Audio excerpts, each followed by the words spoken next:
Yakuza 4 is a game in which you play as 4 guys, and these guys are nasty, bad people. 4 of the most brutal and committed individuals ever to grace Tokyo's infamous underground. And you can tell they really mean trouble because they don't use umbrellas. Okay, joke over. Yakuza 4 is kind of a weird game among its peers in the Yakuza series. Compared to pretty much every other numbered entry both prior to and following Yakuza 4, which have all taken purely additive leaps in one way or another through new engines or significant gameplay changes, this game strips back a lot of what had been added through Yakuza 2 and 3 to focus far more on making an in-depth narrative and what's clearly its biggest change, 4 playable characters. While Yakuza 4 doesn't quite reach the scope of the last 2 entries on paper, with less maps than both of them and less substories than even the first Yakuza game, the impact of having 4 characters is so extremely far-reaching that Yakuza 4 is basically tungsten compared to the last 3 games' tin. Listen, it's a convoluted metaphor about the atomic masses of tungsten, which is like pretty heavy, and tin, which is, it's also pretty heavy by atomic mass, but like less than, whatever, I'm just gonna start on the gameplay.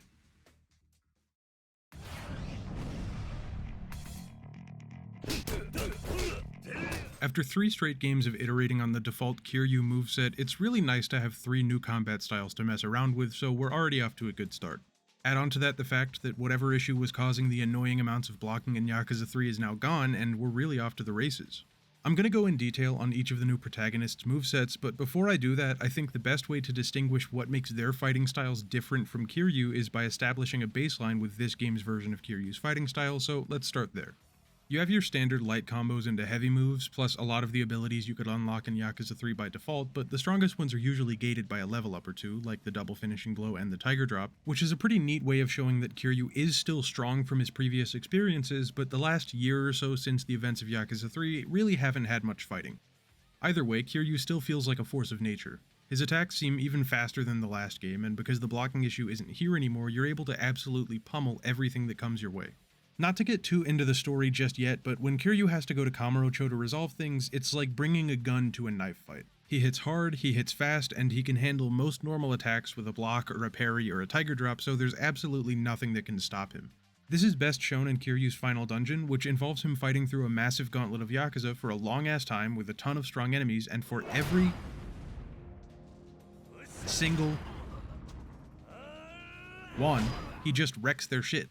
The whole idea behind this segment in the story is that there's so many enemies that if Kiryu doesn't die in the process, he'll definitely not be prepared to fight somebody at the top of the tower, and then once you get up there, Kiryu is completely unbothered because he's just that much of a not-normal genetic freak.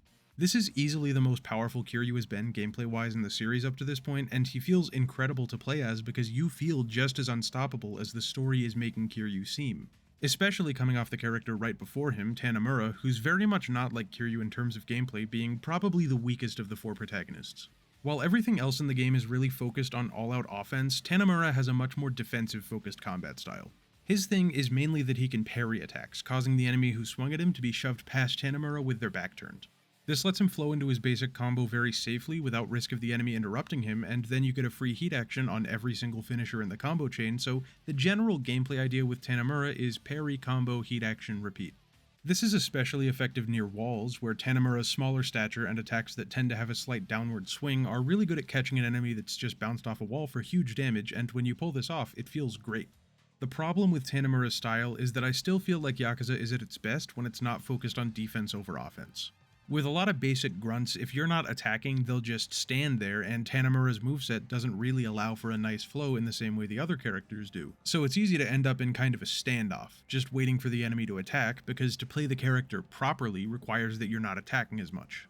Tanemura's form is intentionally kind of sloppy to reflect the fact that he doesn't have the martial arts prowess that the other characters do, and the heat actions to end every combo string being your main source of damage are cool at first, but really interrupt the flow as you get deeper into his segment of the game, so he's just not quite as enjoyable as the other characters.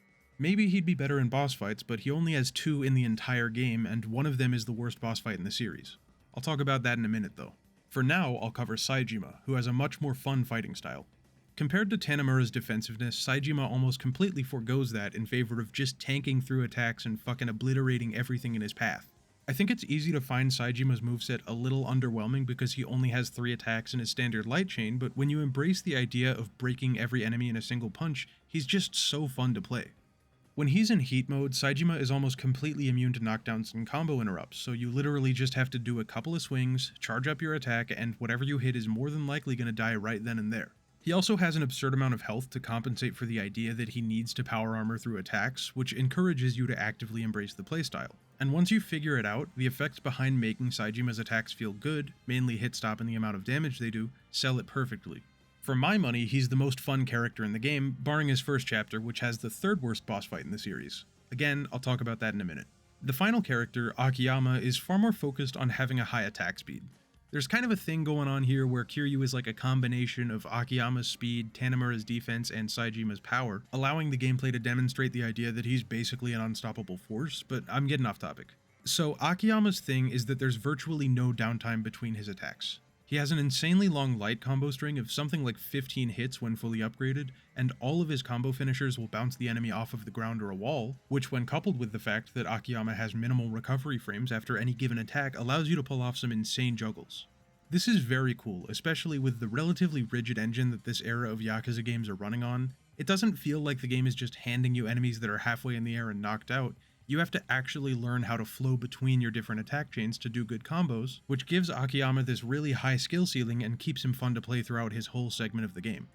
There's a slight drawback in the fact that the 15-hit light combo is more often than not just the best option in general, meaning some of what makes Akiyama feel good to play is lost because you really don't need to flow between combos, but it's a minor enough issue that I still think he's a ton of fun to play as. Might as well talk about the Amon fights while I'm here, because they're actually fun to unlock this time around.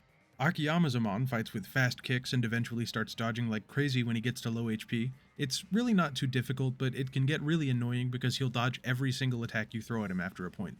Because he's so evasive though, it's really easy to get him near a wall, and Akiyama has a heat action that punishes being near a wall, thus free damage. Sure, there's diminishing returns if you use the same heat action too much, but he's gonna dodge your combos if you just attack him normally, so as far as I'm concerned, it's justified. Saijima's sucks. It's just the normal hammer enemy moveset, but it explodes, so Saijima can't tank through the hits and also doesn't have enough HP to sustain himself, which just isn't fun to fight against. The trick is just spamming grabs and any heat actions you can do from them until he's out of fast healing mode, then boring hit and run strategies until he finally dies. Feels like an underutilization of Saijima's combat to me. By the way, this was my one and only game over in Yakuza 4. Tanemura is weird. Again, it's not time for the terrible boss yet, but for reasons I'll get to in a second, I had the Sacred Tree Armor set equipped, which automatically blocks all bullets. Tanemura's Amon mainly attacks with bullets, so this was just about as free as an Amon fight can get. Kiryu's is easily the best. The first phase is just a solid Amon fight with a deep move pool and reasonable attack patterns, so we're already off to a good start, but then the second phase sees him using all of the other Amon styles, much like how Kiryu is a combination of speed, Akiyama, strength, Saijima, and defense, Tanemura. Each of these have weaknesses, however. The Akiyama Amon is easily punished by counters, i.e. Tiger Drop. The Tanemura Amon is free damage just from dodging around him, and the Saijima Amon... Okay, that one still sucks, but run away until he swaps to the ones that are fun to fight is still technically a viable defensive option, so it counts. I wouldn't say that I enjoyed the Amons as optional super bosses, just because I think they encourage a playstyle that doesn't suit Yakuza all that well in stripping back your actions to just the most viable ones, but compared to Yakuza 1's, which sucked ass, they were a pretty decent experience this time around. But you know what's not a decent experience? Tanemura's final boss. The spoilers from Yakuza 4 from here on out. So Kiryu, Akiyama, and Saijima all get perfectly fine bosses gameplay-wise. They have decent attacks and defenses, and you're encouraged to use a wide range of moves to fight them. I can't complain about them. Even if they don't reach the level of the last 3 games' final bosses in terms of climax energy, they work well enough. But then there's Tanemura, who fights against an old corrupt cop, with a bunch of bodyguards. Like, at least a dozen bodyguards that all mob you all at once while the cop, Munakata, runs away. Jesus Christ, this shit drove me insane. I don't know who thought it was a good idea to make the final boss this annoying. Like, this is the type of shit that should have been caught by like 20 different people in development before the game shipped because it's egregious. When you finally deal with all of the bodyguards, Munakata is nothing, but having to handle the bodyguards is completely anti-fun because you just parry, heat action, parry, short combo, heat action until the stupid idiot bodyguards are dead, and that's not a fun final boss at all. And while I'm talking about shitty bosses, there's this guy Saito that Saejima and Kiryu fight 5 times in total who sucks shit. I don't even know what it is with his moveset, but it drives me up a wall because there's just no way to hit him good, and it really only makes me angrier to whine about it, but god, it's like a perma stunlock the whole time. And another thing with fucking Saejima. Whoever thought it would be a good idea that he has to run from the cops all the time in his goddamn chapters and the finale is stupid, especially for his chapter 4 where you can't move around the town at all without Saejima saying something stupid like, "Looks like there's a dang old cop, can't go that way for now," when you just want to do the goddamn substories that aren't even that good in this chapter, but no, you can't because of the cops being in the way. And don't even get me started on this fucking Akiyama guy's smug ass face. Like, you look at it and you just want to wipe that smug grin off the motherfucker because he comes into a club that you were Compared to both of the last 2 games, which added in their own unique cities, Yakuza 4 decides to strip it back to just Kamurocho, which is a somewhat bold decision. The game's scale has been expanding more and more by the entry, so intentionally reducing the amount of real estate they had to operate with to fit in the various side activities, sub-stories, and story events for 4 separate characters is a pretty interesting choice. As a result, though, I don't really have that much to talk about in terms of the setting. Again, it's just Kamurocho, and outside of some tweaks, it's largely unchanged from Yakuza 3. The biggest additions are the roofs and the underground areas. In the roofs, we have one accessible area that connects New Serena and Sky Finance's building to Theater Square, and another area that covers the general Pink Street Senryo Avenue area, and to be honest, that's really all there is to say about the roof area. Outside of the occasional story event involving the area, or collectible, or sub-story, there really isn't much to interact with up there. On the opposite side, the underground is far more expansive. There's a small underground mall on Showa Street with a couple of shops and a second set of coin lockers in it, as well as a parking garage that occasionally has things in it, and a couple of tunnels under the Millennium Tower where a bunch of homeless people and the IF7 guy live. And there's a sewer area that has a homeless guy that'll give you points for collecting garbage, and a guy who runs a sewer-based soup kitchen that uses said homeless points, and Purgatory makes its return once again. The point is, the underground has a lot more than the rooftops and feels like an actual worthwhile addition to the map. I really like it. It takes the idea that Purgatory presented in the last 3 games of a big underground society and expands it in interesting ways, adding in both a homeless area and an area for the normal people of Kamurocho. My only complaint regarding it is that sometimes the map can be a little unintuitive, especially with regards to the Millennium Tower basement, but that's a pretty minor issue in the grand scheme of things. A relatively small block of Kamurocho has also been fleshed out into an area called Little Asia, a small, dense series of alleys and back hallways occupied entirely by foreigners. There really isn't much here. You've got a couple of shops that don't sell anything you can't just pick up at like a convenience store, as well as Tanamura's hideout and trainer, but that's just about everything worth mentioning. It exists more as a device for environmental storytelling to demonstrate that the foreign population of Kamurocho is quite literally shoved into the back alleys of the city, which I'll talk more about later. Alright, so as far as new shops and abilities, there's dedicated buildings for Saejima and Akiyama's side stories, a building for the table tennis minigame, shogi's down by the karaoke store after having only been in Ryukyu and Yakuza 3, IF7 and the weapon shop have moved to the underground and rooftops respectively, and that's pretty much it. Oh wait, there's a restaurant on Nakamichi called Watami now. Other than that, I mean, it's just Yakuza 3's Kamurocho. Revelations are also back. There are a total of 12 this time around, 3 for Akiyama and Tanamura, 4 for Saejima, and 2 for Kiryu. Now, you might be thinking Kiryu kinda got shafted, what with getting less than everyone else, and you'd be wrong. No, he actually got shafted because both of Kiryu's revelations are shared with other characters. Akiyama has one of his, and Saejima has the other. Also, Saejima and Akiyama share a third revelation, meaning we actually only have 9. I also found most of these slightly disappointing compared to Yakuza 3's generally great revelations. Tanamura's homeless guy falling over and arcade situation are both really underwhelming, and while I appreciated the pretty simple jokes for Saejima's car guy and the Saejima Kiryu drunkard, it's hard not to mention the fact that they're still pretty simple jokes. The parody of wuxia movies one that Akiyama and Saejima share is pretty solid, as is the introductory revelation with an underwear thief, but I can't help but think of them as a general step down from the previous game. Oh, but the music though, that's a huge step up. Massive step up. I've been pretty dismissive of the past game soundtracks, but there are a bunch of really good songs here that I actually like to listen to. In general, there's an embrace of slightly softer music, like they accepted they didn't have to make all of the fight themes super blown out to seem cool, and have instead just focused on making them sound good. Special shout out to Tanamura's generic goon theme, Infinite Handcuff, insane banger every time a fight starts up.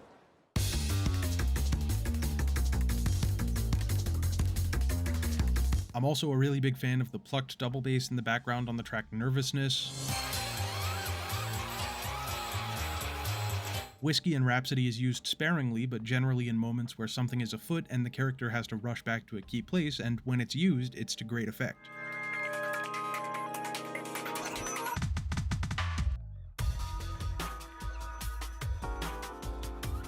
There's just a lot more jazzy instrumentation here than in older games, which suits the idea of Yakuza as a crime drama series far better than the extra distorted guitars of the past. Speaking of which, those do still exist here, but when they show up, it's mixed so much better. You can actually make out the instruments on Skirmish and Other because they aren't fighting each other throughout the whole track and making everything sound generic.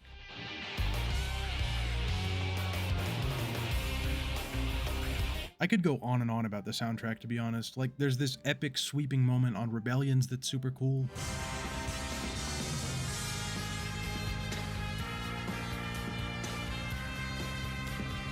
The Majima boss fight track, Receive and Bite You, is oh my god.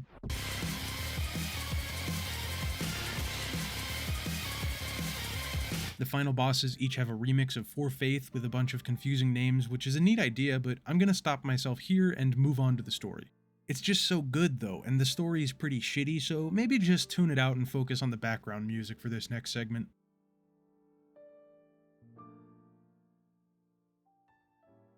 Oh boy, Yakuza 4's story. I'm not going to write an intro to this part because a lot of what defines the story is seeing how all of its moving parts come together, and I feel like if I go in detail with my opinion on it now any more than saying it's shitty, it'll kind of ruin the structure of the rest of this segment, so I'm just going to start with a basic introduction to the playable characters. First is Akiyama, an ultra-rich loan shark with an office called Sky Finance in the building above New Serena. Compared to your traditional loan shark, Akiyama's a bit of a black sheep in that he doesn't really plan on profiting from a predatory loan, choosing instead to give out completely interest-free loans as long as the potential borrower manages to pass his test of character. It's worth mentioning here that all of the protagonists in this game have some connection to the second-class citizens of Japan, and in Akiyama's case, that's the homeless population. Prior to being filthy rich, Akiyama was homeless, and the only reason he was able to escape that life was the windfall he got from collecting some of the money that rained down on Kamurocho when the Millennium Tower blew up with 10 billion yen in it. Because of his experience being homeless and the fact that he's helped out Kamurocho's homeless population since building his fortune, he still has a solid connection to them and often has friendly chats with homeless people in the area. Next is Saejima, an ex-Yakuza that got locked up in 1985 after carrying out a plot to kill 18 people in a restaurant. He was originally supposed to do this with the help of Kiryu's recurring ally Majima, but for reasons unbeknownst to us, Majima wasn't there on the day of the hit. Saejima has been locked up ever since, having spent a whopping 25 years in the joint, which has gotta be a level above pussy. I don't know, like, squirrel? 25 years in the joint made you a fucking squirrel? I don't know, we'll work it out later. Anyways, he gets transferred to a prison in Okinawa, and for various reasons I won't get into just yet, he breaks out and heads to Kamurocho. As you would expect, considering he's a convict on the run, Saejima is connected to ex-cons and the like. Third is Tanimura, a cop with a penchant for gambling and slacking off. After his adoptive father died investigating the hit that Saejima carried out, he mostly grew up in Little Asia and then eventually got a job with the police as a favor from one of his late father's former associates on the force. Frankly, Tanimura is kind of a little shitbag compared to what one would hope for a cop to be. As mentioned, he gambles often, but he also does this while on duty, and when he's not doing that, he's shaking down businesses that have foreign workers without a visa for money in exchange for him looking the other way. Despite that, though, he does give a majority of the money back to Little Asia, mainly to a guy named Zhao who helps raise the kids that end up there. Our fourth and final protagonist is Kiryu from the last 3 games. I don't feel like I need to elaborate on him. Alright, so we start the game with Akiyama, who's about to check in on a collection, but because he's a pretty nonchalant, chill-ass guy, when he sees a Yakuza named Kido from a family who he's lent money to in the past, he decides to check on them. Apparently, Kido is stressed out because a club that his family manages is being disrupted by some Yakuza from another family, the Ueno Seiwa. Quick organizational thing, Kido belongs to Kanamura Enterprises, which is a subsidiary of the Shibata family, which is itself a small Tojo subsidiary, and the Ueno Seiwa is technically not a Tojo subsidiary, but because they're a smaller group than the Tojo clan, they have to pay a tribute to keep the Tojo from taking over their part of Tokyo. Back to Akiyama, that silly goose was listening in on the conversation that Kido and his boys were having, so he decides to help them out by dealing with the belligerent customers on his own. After handling them successfully, Kanamura Enterprises' second-in-command, Arai, shows up, and after getting shot, he's completely fine, he leaves to chase down the 2 fleeing Ueno Seiwa goons. In the small window of time between Arai showing up and everybody leaving, there's an interesting chat between Akiyama and Arai that's pretty important to Arai's character. When Akiyama gave a loan to the head of Kanamura Enterprises, he did it with terms that would eventually force him to not be in the Yakuza anymore because, presumably, he's not made of the right stuff. Arai, on the other hand, is. Akiyama even name drops the Dragon of Dojima as somebody Arai has the potential to get to the level of. As we know, Kiryu's a pretty virtuous guy, so the implication of this is that Akiyama sees Arai as a representation of the idea of the Yakuza as a necessary evil, sort of saying that if there's gonna be criminal elements in the world, as there will always be so long as there are rules to be broken, the people who control it might as well have a good sense of right and wrong. Even in this short conversation, it seems like Akiyama puts a lot of faith in Arai, and in his own weird, loan sharky way, he's trying to help boost Arai up the ranks of the Tojo clan. Yeah, so anyways, when Akiyama heads back to Sky Finance, he sees Arai killing the Ueno Seiwa guy right outside. That's gotta be like the crow eating any percent world record or something. A cop walks up and handles the corpse without gloves or anything, doesn't cover for Akiyama even though he literally saw that Arai was running away with a gun in his hand, and Akiyama gets arrested because he's the guy at the scene of the crime. Naturally, he gets out of holding pretty quick because his assistant Hana saw the murder being committed, but a cop named Sugiyuchi is kind of an asshole and wants to lock Akiyama up for being too smug. He's not smug, his face just does that. Akiyama heads back to the office and reminisces on his past as a smug-looking banker. Just then, a woman who looks exactly like the woman in the banker photo walks in the door wearing the exact same outfit as the photo and asks for $1 million loan like she's Austin Powers or something. Akiyama, being extremely rich, doesn't balk at this, but he's gotta take a day to think of a test proportionate to the size of the loan. Also, the woman introduces herself as Lily, which is very obviously a fake name, so just keep that in mind. After that, Kido calls to say that Kanemaru was killed last night by a woman who seduced him and then murdered him, for some reason. There's been a serial killer on the loose in the Kamurocho area in the news recently, so that's yet another thing to keep in mind. We then cut to the Tojo Clan HQ, where the Ueno Seiwa captain and de facto leader, a guy named Katsuragi, is intent on starting a war. He wants the life of Arai, and compensation for the goon Arai killed, either in the form of an important head, i.e. Majima, or said important head's property, i.e. Kamurocho Hills. This deal is very obviously completely unreasonable, so it seems like there's not much the Tojo clan can do to prevent it. Anyways, back to Lily's test. She has to do the Hostess Maker minigame, which is more of a test of my patience to play it than a test of her ability to, do something, I guess. Akiyama is then so impressed at the fact she's raking it in that he kisses her on a roof and is surprised she didn't pull away, which is creep behavior. They get attacked by the Shibata family, and then after another round of suffering through Hostess Maker, Akiyama has some errands to run. While he's out and about, Akiyama finds a bar that Lily claims to have previously worked at, but the problem is it's a drag bar. Upon popping his head in, Akiyama finds another half-undressed corpse, this time with a Shibata crest on his jacket, and the exact lighters that Lily was carrying around branded with the bar. He rushes back to Sky Finance, where he finds that Hana has just been attacked. Oh no! The crooks took Akiyama's client registry and Kido, so he heads out to get his stuff back. Turns out they were doing it for the Shibata family who were looking for Lily, and Kido was more of a bonus because they gotta get to Arai somehow. Anyways, back to Lily's test. Again, there's one final painful round of Hostess Maker before I never have to touch it again, and then, since she passed the test, Akiyama decides to give Lily the money. Of course, while he's handing it over, he confronts her on the murders that she committed and decides to put her under arrest. Wait, what? Akiyama just let her go? Okay dog, what the fuck are we doing here? You give a woman a cool 100 mil knowing full well that she's killed at least 2 people and just let her go? No name, no details, nothing? Presumably just because she looks like your fucking ex? And I'm just gonna spoil it now, the uncanny resemblance between Akiyama's ex and Lily is legitimately just a coincidence, so what the hell are we doing? Just, across the board, what's going on? And that's not in a cool conspiracy, the plot's really building up kind of way, it's just that everything happening surrounding this whole scene is completely stupid. It seems like the only person who realizes how asinine this whole situation is Hana, so she decides to quit Sky Finance because, I mean, come on, if this is the type of shit your boss is pulling, why wouldn't you quit? Whatever. All that aside, we're just about done with Akiyama's segment. He gets a call from some Yakuza causing trouble at his club because they want to see Lily. It's a guy from the Majima family named Minami. We beat him up, Majima shows up and says that he's looking for Lily because he, quote, has a duty to keep Yasuko safe.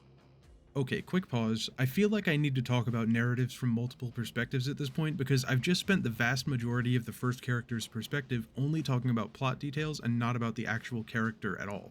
So when you write a story like this, there's generally a point to having multiple perspectives. For example, games like The Last of Us 2, Fire Emblem Three Houses, or Suikoden 3 will introduce a character seemingly as a villain from one point of view, but then give you the chance to play as that villain, which allows you to develop your perspective on the whole situation that initially painted them in a bad light.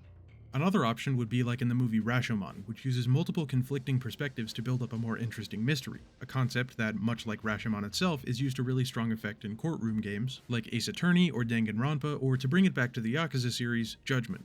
Of course, you could also use multiple protagonists to build up a grander narrative or focus on creating a deeper world by virtue of having your characters in different places at the same time, like Final Fantasy VI or Yakuza 0. What you don't do, though, is have a single linear story that bounces between protagonists just for the hell of it, because at that point all you're doing is convoluting the narrative for no good reason. Yakuza 4 has a single linear story that bounces between protagonists just for the hell of it. The Akiyama segment just ended, and what did we learn about him as a character? That he's a rich, eccentric moneylender with bad taste in women? Cool, that's a single sentence that covers the entirety of his character, so, to be frank, who gives a shit about Akiyama? All his segment focused on was plot. There's like a billion characters that are important to the narrative introduced here, and all of these things are set up with regards to like, what's Arai doing, and what's Lily/Yasuko doing, so on and so forth, but there's absolutely nothing that justifies this being a segment in which we play as Akiyama in particular, because he just doesn't matter. And in the next character segment, Saejima, here's all you get with regards to the through line of each of the protagonist's stories. Yasuko is Saejima's sister.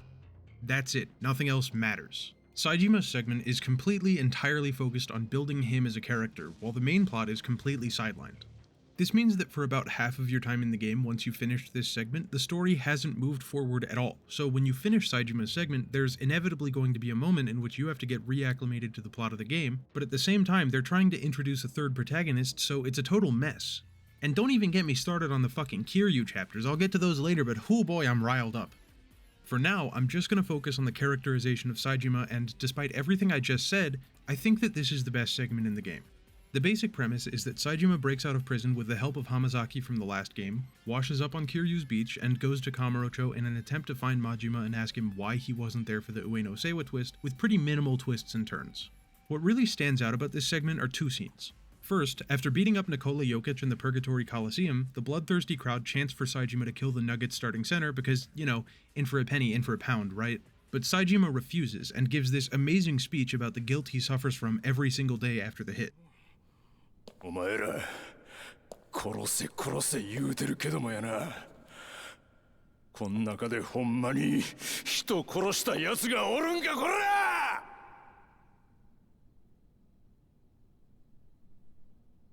ええか教えといたるわ人を殺すっちゅうんはな人を殺すっちゅうんはなごっつ怖いもんなんじゃ25年前のあの日から俺は毎日必ず夢を見る18人殺した日の夢や殴った奴の方の感触骨が砕ける瞬間の音悲鳴死んでいった奴の顔全部が事細かに夢に出る死んだ人間の家族に申し訳ないとかそんなんは当然思うせやけどなそんなもんちゃうね This completely flips our idea of who Saejima is on its head, because prior to this, it was easy to be under the assumption that he's legitimately a ruthless killer. Even more so if you hadn't done the substories prior to this. But in this moment in which he shows just how deep his remorse is, and of course the fact that he doesn't just want to kill people, makes you think he's actually a nice guy. Like, not even just not as bad as you thought, but a full-on 180 to Saejima is a good person. Then, like one scene later, we see Saejima meeting with his old boss, now homeless and wrecked by alcohol, but none of that matters as Saejima breaks down in tears just from seeing the guy that he sacrificed his life for the first time in 25 years, overwhelmed by the pure catharsis of reuniting with someone he missed. 親父、俺です。帰ってきたんです。親父。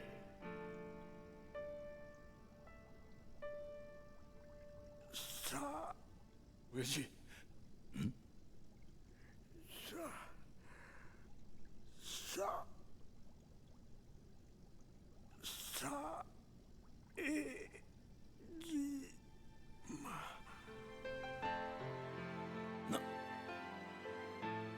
親父なんでこないなことに The other scene is Saejima's final confrontation with Majima, which focuses on their relationship. After Majima tells him to strip, they duke it out and Saejima just barely comes out on top. Majima then explains what the whole situation was back then just before the hit. He was meeting with Shibata, the eponymous head of the Shibata family, shortly before he needed to carry out the hit, but Shibata tried to tell him there's a rat, possibly Sasai, Saijima's boss at the time, who might be collaborating with somebody in the Ueno Seiwa to stage the hit and go to war with the Tojo clan. Majima's more loyal to Saijima than the Tojo though, so he cared more about not sending Saijima to his death than preventing a war. Now, this is where it gets dumb. From this point on, the story will be dumb. Constantly dumb, dumb as all hell, and it only gets dumber as it goes. So, Shibata decides that rather than let Majima carry out the hit, he's gonna hold him captive so that the job will fail. The guy watching over Majima stabs out his eye, Saijima carries out the job successfully, and then Sasai realized that the hit was a setup to start a war. Obviously set up by the person whose job it was to make the hit go wrong, Shibata. Having been set up, the Sasai family disbanded and the Shibata family was able to grow in its place. Okay, that's all that's relevant about Shibata. He's gonna try to you-know-what Yasuko pretty soon and then die. You can forget about him now because he's not a relevant part of the game after this. Okay, so we're technically in the Tanamura segment for that last scene, and now Tanamura is getting chewed out by Sugiyuchi for groping that corpse without gloves back in the Akiyama segment, which, like, that's what I'm saying. Once he's out and we do a sort of mini quest thing for characterization, there's a really great long camera shot as Tanamura goes through Little Asia for the first time, and then we get an idea of what Tanamura's whole thing is. His father, a detective, was killed while investigating the Ueno Seiwa hit, so he joined the force to find out what's up. The sister of the alleged culprit, Yasuko Saijima, has been sighted in Kamurocho, so he heads out to meet her. She gets kidnapped like a minute after they meet up, and Tanamura chases the Shibata family to the docks, where he finds Shibata about to you-know-what Yasuko, but Arai, who's also there, kills Shibata for being a creep, and reveals that he's working with Katsuragi, the Ueno Seiwa captain that was in the hit, and evidently the rat on that side of the affair.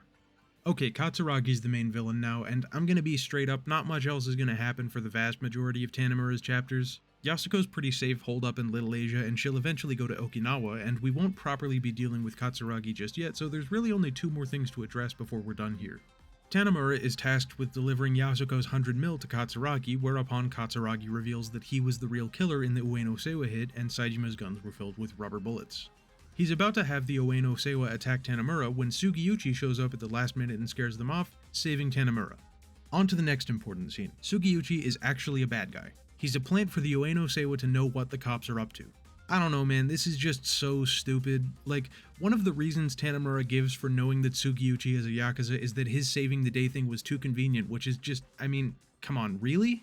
Sugiyuchi's about to be irrelevant too once Tanamura beats him and he gets shot dead by another corrupt cop, the guy who hired Tanamura, who ends his shit off screen in literally the next scene, because the only reason Sugiyuchi is a villain is to get yet another villain introduced at, well, not quite the 11th hour, but it's at least 9:45, named Munakata, a higher up in the Tokyo PD who realized that Sugiyuchi got the rubber bullets for Saijima because they were experimental cop equipment at the time. And yeah, that's Tanamura done. The stories are getting worse and worse as they go.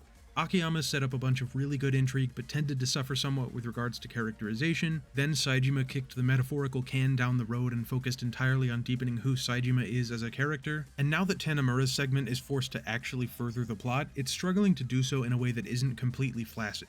The only good thing, the only interesting moment in the entire Tanamura story is when the cops finally corner Sugiyuchi and he simply walks away because, quote, Japanese police can't shoot and they damn well know it. It's at least an attempt at commentary on the efficacy of the police, which is something, I guess. There are ideas that it's trying to get to, like this and all of the characters having a connection to people considered lesser by society, but there's such a lack of actual depth to it all that nothing properly comes across. Especially not as part of the main story, which at this point is a convoluted mess of names and twist villains and people showing up out of nowhere, and the game is completely failing to control the reins. Now, to his credit, Tanamura's side content is legitimately very good, but it's not time for that right now. No, now it's time for the house of cards that is the plot to completely crumble in the Kiryu chapters. Okay, ready for this shit? Hamazaki washes up on Kiryu's beach, Haruka is pissed that Kiryu doesn't seem to mind the guy that fucking stabbed him at the end of the last game being there. They find Yasuko outside of the police station looking for Saijima. Then Saito shows up, so after 2 more fights against him, Kiryu and Yasuko go back to Kamurocho while Hamazaki gets prepared to die off screen. Once they arrive, Yasuko and Saijima get kidnapped by the Ueno Seiwa, so Kiryu, who has now met Tanamura and Akiyama, goes to solve it. Okay, we are now at the finale of the Kiryu chapters. This is not a joke. Katsuragi is working with Kido, who stole 100 billion from Akiyama because Akiyama's money is just in an unlocked vault in his office. Katsuragi made a deal with Kiryu that he'd return Saijima, Yasuko, and the 100 billion in exchange for a file that implicates him and Munakata in the Ueno Seiwa shooting. But instead, he gets Kiryu to hand over the file in exchange for Yasuko, and then orders Kido to shoot them both. Instead, Kido shoots Katsuragi because secretly Kido was working with Arai, who was hiding behind the stack of money somehow. Kido gives Arai the file, then Arai shoots Kido because secretly Arai is a cop working undercover as a Yakuza and needs the file to protect Munakata. Kido will be fine eventually, but for now they both leave, and Katsuragi tries to shoot Saejima because he was wearing a bulletproof vest and the good guys left a gun next to the bad game for the third fucking game in a row. The shot actually hits Yasuko, who then uses the gun Tanimura gave her for protection to shoot Katsuragi in the head before dying herself because they already had 4 final bosses picked out. Also, Daigo is involved because the Tojo clan needs money and they wanted him to be Kiryu's final boss. What the fuck, man? I barely even mentioned Kiryu in that paragraph because he's just not relevant at all, even though this is supposed to be his segment of the story. I'm just gonna carry on into the finale. Arai shoots Munakata because he doesn't like that Munakata is a corrupt cop, but Munakata put rubber bullets in his gun because of course he did, so he'll be back when we fight the final bosses. Okay, that's just about everything. The Yakuza 4 have finally come together and they have a plan. Put Akiyama's money on top of the Millennium Tower and see who shows up. Holy shit, what a stupid plan. Hamazaki gets an extremely cool line after dying off screen, quote, "It's the only proof guys like us ever existed." The Yakuza 4 then look cool after an impromptu morning for Yasuko, and then they head to the roof to fight the final bosses. Speaking of whom, they all meet up separately on the roof to explain their motivations to each other. For Daigo, the Tojo clan is still broke after Yakuza 3. For Kido, he's helping out Daigo in an attempt to go balls out. For Arai, he's angry at Daigo, and for Munakata, he's gonna use the money to bribe the Tojo clan into taking orders from the cops. The Yakuza 4 show up and beat everyone's asses. 3 of the 4 are like, you know what, person who just beat my ass, you're right, I'm gonna change. And Munakata tries to shoot Akiyama, which doesn't work because Akiyama is too rich. Instead, Munakata chooses to end his shit, and thus the game. Everybody who's alive is happy, Saejima is exonerated for the killing and rejoins the Tojo clan with his own family, and I am extremely glad this story is over. It's hard to understate just how much of a mess the plot is. It feels like a cobbled together mess of random characters with no greater purpose in mind than trying to fit square pegs into round holes. We want to have a character that's an ex-convict, and a character that's a femme fatale, and a character that's a corrupt cop, and another character that's a corrupt cop, and a third character that's a corrupt cop, and a character that's a corrupt cop, but you play as him, and Kiryu's gotta be there, and we could build on Hamazaki, and so on and so forth, and all of these messy individual pieces were fixed together with dried out glue sticks and crumbly old rubber bands. As a result, nothing fits together, nothing flows together, nothing makes sense. There is virtually nothing redeeming about this story, and because of that I find it to be a comically large blemish on Yakuza 4. People talk about the rubber bullets twist as this big moment where it all collapses, but as far as I'm concerned there wasn't anything to collapse. The story is a loose assortment of bricks thrown together into a pile, and to state that it fell apart would be to imply that this loose pile of bricks was a structure in the first place. It's not even fun to dissect all of the issues with it, it's just exhausting. For my own sake, I'm moving on. For the most part, Yakuza 4's minigames are the same as Yakuza 3's, so there's really not too much to cover here. There's pretty much only 3 new minigames and a few that have gotten updates. I'm also going to mention that Yakuza 4 is supposed to have Pachinko, which would be one more, but for some reason it's not available in the remastered PC version, so I didn't play it. Before I start covering these new ones properly, here's a quick run through of the non-updated minigames.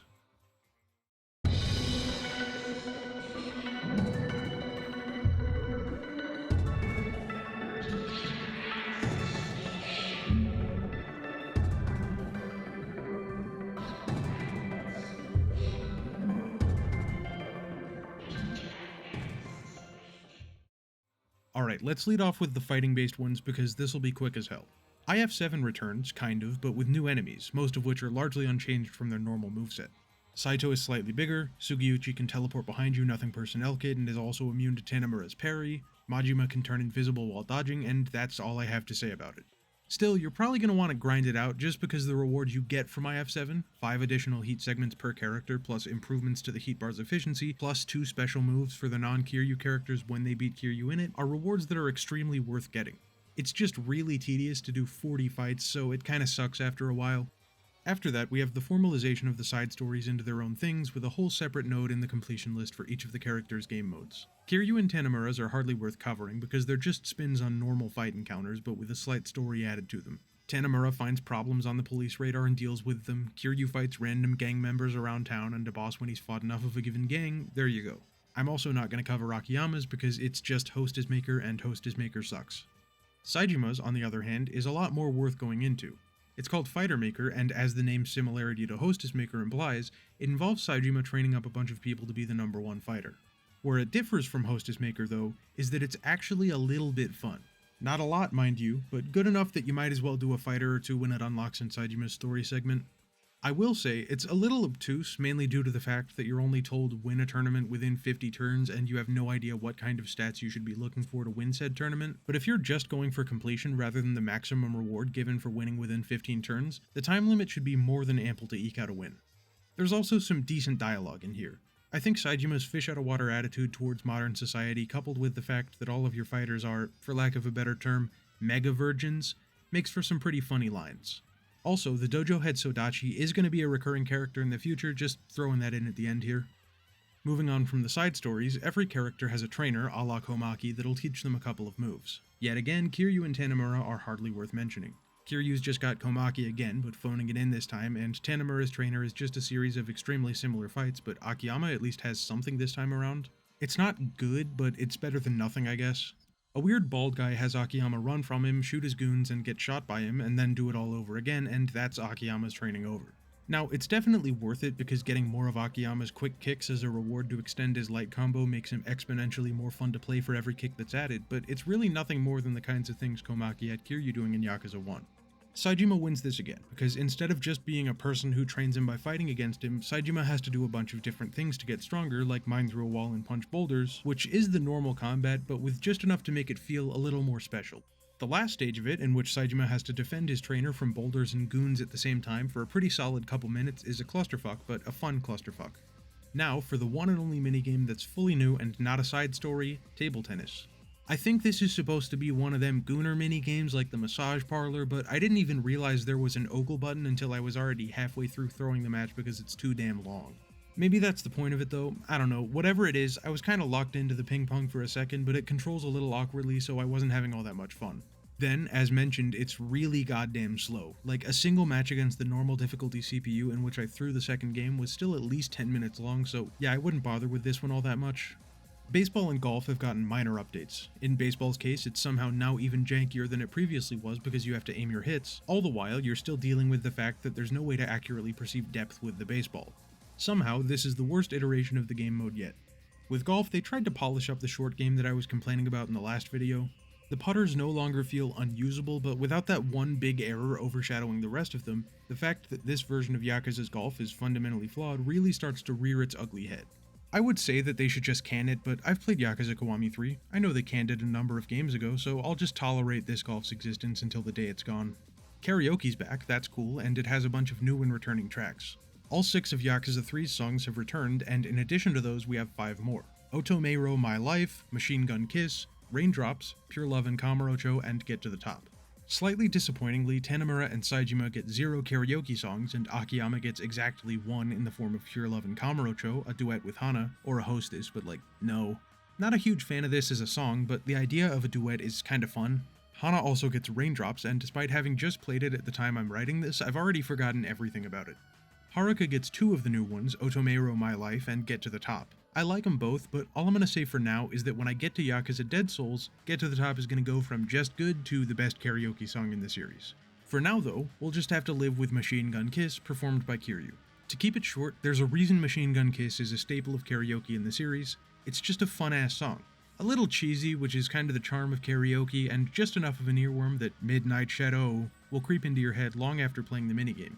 The music videos are also a lot better this time around. Pure Love and Kamurocho has a nice sort of under the bridge type thing going on. Machine Gun Kiss sees Kiryu putting a little more pizzazz in the dance moves on stage, and Otomeiro My Life and Get to the Top both have decent choreography for Haruka. This is foreshadowing for Yakuza 5. That's pretty much all I have to say about karaoke. It's still not quite up to its full potential because half the protagonists don't get a single song and the other half are getting table scraps, but it gets more and more fun as more and more songs are added. Finally, a special shout out to Boxelios 2, for technically being a different minigame, but playing exactly the same as Boxelios 1. Very Madden-esque. The sub-stories are, to me, the area where Yakuza 4 made the biggest leap by a mile. Like, yeah, new characters is nice, and the story having some more ambition compared to Yakuza 3's largely by-the-numbers narrative is cool, but this is the first time that I'm truly excited to talk about the sub-stories. There are only 63 now, which is less than every other game in the series up to this point, but a very comfortable majority of them are good. Just about everything that a substory can do to be good is done here in some form or fashion. There are long quest lines that give especially good insight into the main characters, there are shorter ones that are like a quick punch of characterization, there are substories just here to be fun, there are in-depth substories, there are simplistic substories, and the hostess substories aren't on the main list anymore, which is great because my ass does not like them. With 3 of the 4 characters, the substories can be broken down into 4 categories. The ones that are largely unimportant, which again I'm not saying are bad, just not important, the ones that are unimportant but fun, the ones that provide characterization either to the protagonist themselves or another character in their orbit, and the ones that are part of a larger questline. For the sake of time, I'm not going to cover the largely unimportant ones. As with the gameplay and story, it makes the most sense to go character by character, so that's what I'm going to do. I feel like starting with the character that has the best substories because the main story still has me down, so let's kick it off with Tanemura. His fun but unimportant substories are Kamurocho Culture, in which he gives a white guy a tour around Kamurocho by trying to guess locations based on his vague description of the place, Car Thieves, which has a decent comedy bit, The Witness, which sees Tanemura trying to figure out who a guy is in a crowd of guys that all look like the same guy, and A Dangerous Game, in which Tanemura plays Russian roulette and in the process gets more money than you'll ever need for all 4 characters. Where he really shines are the ones focused on characterization.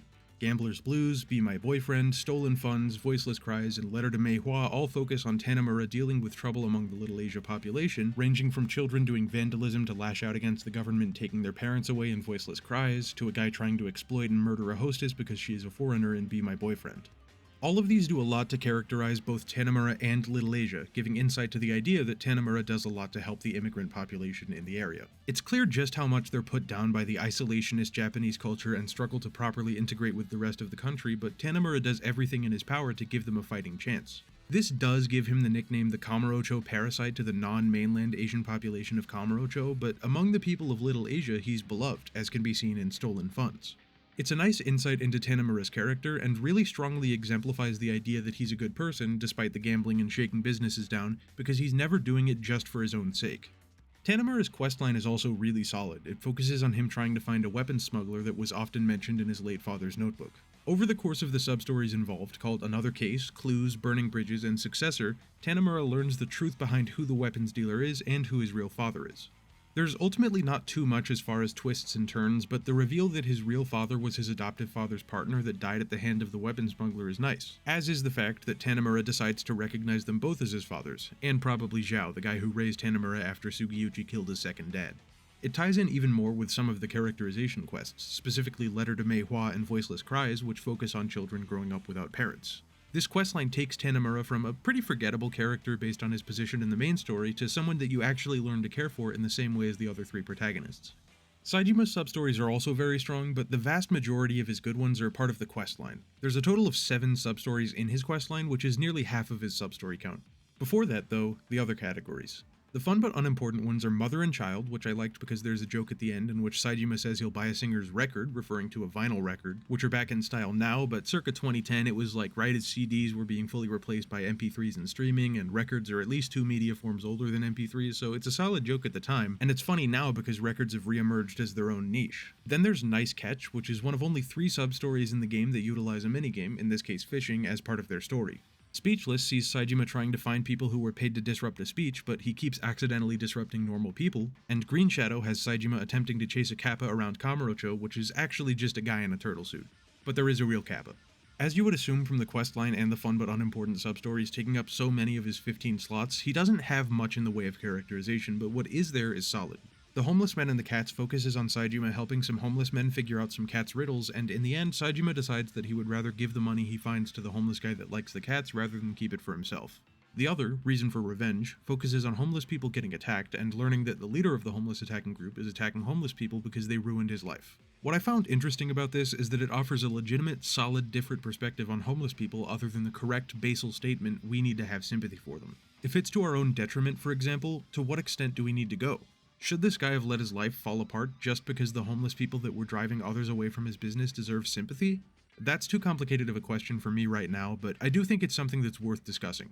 Now for the questline. This focuses on Saijima finding a street urchin whose sister has been taken by some moneylenders, so Saijima decides to do a bunch of extremely dangerous jobs to pay off the kid's debt.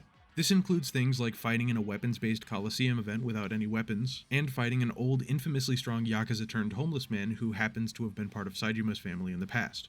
The main thing that makes this questline interesting is that the kid's plight directly parallels Saijima's past, in which he had to go into debt to the Yakuza to get a kidney replacement for Yasuko, which eventually ended up with him joining the Yakuza after being indebted to his boss, who paid off the absurd debt for the kidney. Rather than the kid joining the Yakuza though, Saijima being just a guy, at least from the kid's perspective, leads to him recognizing the injustices of the world that the moneylender represented and deciding to try and become a cop to make it a better place, rather than if Saijima had been a Yakuza, in which the kid would likely have thought that he's a virtuous person, therefore the Yakuza are a virtuous organization, therefore he has to join the Yakuza. In essence, what happened to Saijima and resulted in him being an ex-convict on death row. It's a neat look at how something really tiny can completely change the course of a person's life. The last of the three characters that the format applies to is Akiyama, who's a little more lacking in the sub-story front. His questline focuses on a guy taking out a loan from him, and Akiyama instilling good business principles in him. Yeah, not much else to say about it. The characterization ones also aren't particularly great. How to Spend Money sort of shows how Akiyama's tests work as far as determining a person's character, which is something, and Lonely Hana-chan is a pretty decent sub-story focused on Hana, although I don't care much for the fact that it's more or less just an elevated fat joke, but that's really all I have to say about them. That leaves only the fun but unimportant sub-stories called The Fate of the 30 Million Yen, Art of Scouting, and Beware of Imposters. The first of those involves Akiyama getting scammed into offering a loan to a guy because his daughter has supposedly been kidnapped by the Yakuza, but it was all a ploy to fill a bathtub with money so that the family could swim in it. Akiyama, notoriously a chill-ass dude, just lets him go at it when he finds what they're doing, so I thought this was a decent joke sub-story. Art of Scouting sees Akiyama trying to demonstrate to one of the recruiters working at his club how to scout potential hostesses, and it contains a bunch of fun interactions in which Akiyama is both schmoozing people and failing to schmooze in equal measure. Again, not a bad sub-story. The last of the three, Beware of Imposters, is similar to the fake Kiryu sub-story from Yakuza 2 in that it involves a fake Akiyama running a fake Sky Finance, but different because the way Akiyama goes about breaking up the scam is much more in character for him. He has Hana and some of his club staff dress up as a client for the fake Akiyama's other business, and then they trick him into seemingly getting in way more over his head than he should be, scaring him off from doing this kind of thing again in the future. Again, it's nothing super exciting, but it does offer a nice look at how Akiyama and Kiryu are different, and the writing of it all is entertaining. Kiryu's sub-stories are a little different because they don't quite fit into the framework of the others. Instead, I classified them into 4 other groups. The past, which focuses on Kiryu's previous exploits, the present, which don't require the additional context of other games to fully understand, the future, which focuses on Kiryu and the other protagonists interacting with each other, and the Amons, which is, the Amon fights. I don't feel like I have to cover the Amon sub-story because it's just to set up how the Yakuza 4 get to the super bosses. I also feel like I can get through the vast majority of the past sub-stories without saying much of anything because they all do the same thing, and by extension suffer from the same issue.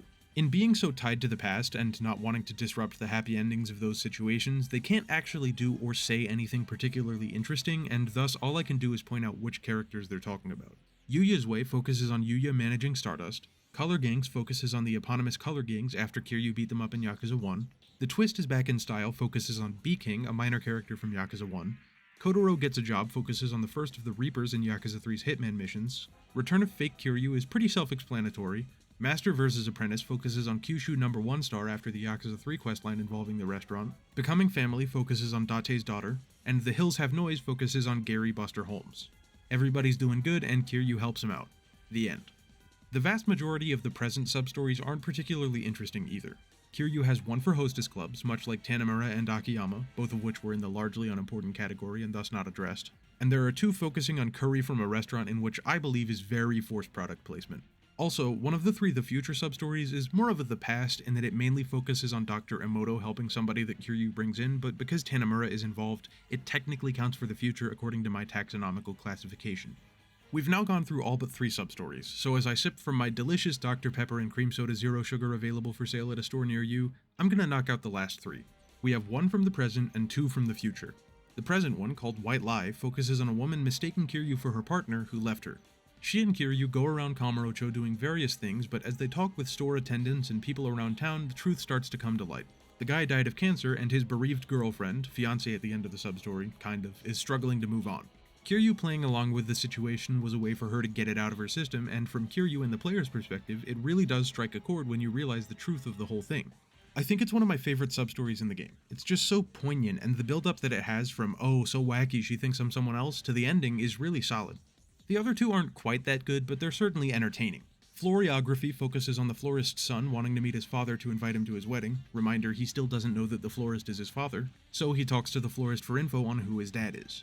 The florist decides to have his son do a series of tests of character to see if he's actually a good guy, which amounts to Tanemura, Akiyama, and Saejima trying to coerce him into gambling or soliciting women while being in a committed relationship or not fighting for struggling people, and when he doesn't take the bait, the florist gives his son a bouquet of flowers that just so happen to match the ones that were left on his mother's grave for the last few years. The highlight of this one is just seeing the other protagonists, who are at least somewhat good people if you ignore the money lending and the extortion and the attempted murder of 20 people, acting like bad guys, but the emotional payoff at the end is pretty nice too. That only leaves Kiryu the babysitter, which involves Kiryu trying to find the mother of a baby that was dumped behind New Serena and peed in his face. When he does this and they get back to the bar, Akiyama offers to give her money in exchange for naming the baby. This substory would be unremarkable if it weren't for the fact that you get to name the baby, but you can, so now it's funny. I named the kid Clodsire after the second best Pokemon. Alright, I've been on the substories for a while, so I'm not going to beat around the bush with getting to the conclusion. These are by a very comfortable margin the best substories in the series thus far, and the precedent they set for future game substories is extremely promising.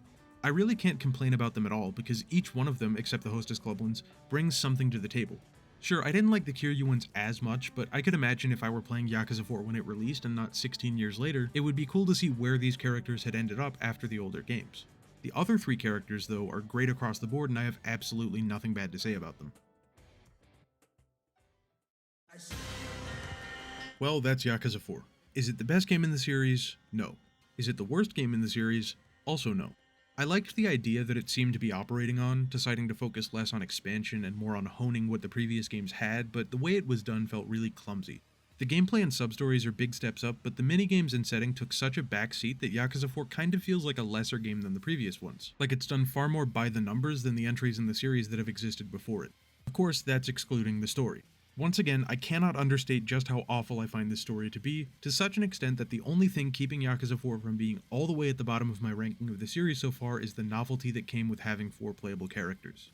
Prior to playing Yakuza 4 for this review, I had completely forgotten almost everything about it.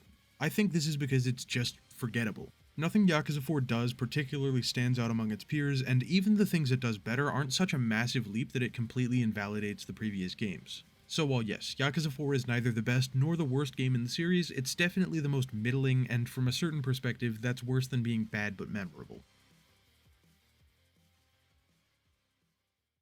Thanks for watching all the way through. The review's over now, but there are a couple of things that I just sort of have miscellaneous comments on and couldn't really fit in naturally. If you enjoyed this video, consider subscribing. I'm planning on covering the entire series eventually, so if you're interested in seeing more, it's the best way to be notified of a new video. There's a scene at the start of Saijima's Chapter 2 in which he's kind of a creep to Haruka. I kinda hate it, it feels like the scene's supposed to be provocative or something, but it comes off more as an edgy way of indicating that Saejima hasn't seen a woman for 25 years. Also, Kiryu's nonchalance regarding the incident just after they fight feels really out of character.